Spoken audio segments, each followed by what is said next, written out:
ধানের শীষটাকে খুঁজতে আপনার সময় লেগে যাচ্ছে 2 মিনিট। আমিও খুঁজে খুঁজে বের করছি। এই ধানের শীষের যে মুক্তিযুদ্ধের সপক্ষের শক্তি এবং বাংলাদেশের একটি গণজাগরণ মানুষের যেই সমর্থিত ধানের শীষটি দেখেন মাঝখানে দিয়েছে। এই নির্বাচন কমিশনে যেই আইন আছে যে কোনো প্রতীকে ছিল মারলে আশেপাশের প্রতীকে যদি লাগে তাহলে সেই ভোটটা নষ্ট হয়ে যাবে। এটা একটা সূক্ষ্ম ষড়যন্ত্রের অংশ বলে আমরা মনে করি।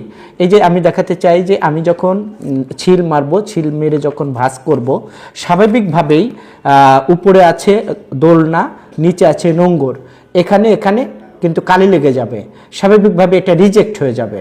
তা নির্বাচন কমিশনকে আমি বলছি, আমি বিতর্ক করতে চাচ্ছি না, নির্বাচন কমিশন এই ষড়যন্ত্রের সাথে জড়িত কিনা এটা খতিয়ে দেখতে হবে এবং রাজনৈতিক দল যারা আছেন তাদের কাছেও আমার প্রশ্ন যে এই ষড়যন্ত্রের সাথে কারা কারা জড়িত, অন্তর্বর্তী সরকারে যারা আছে তাদেরকে এই বিষয় খতিয়ে দেখতে হবে এবং পূর্ণ বিবেচনা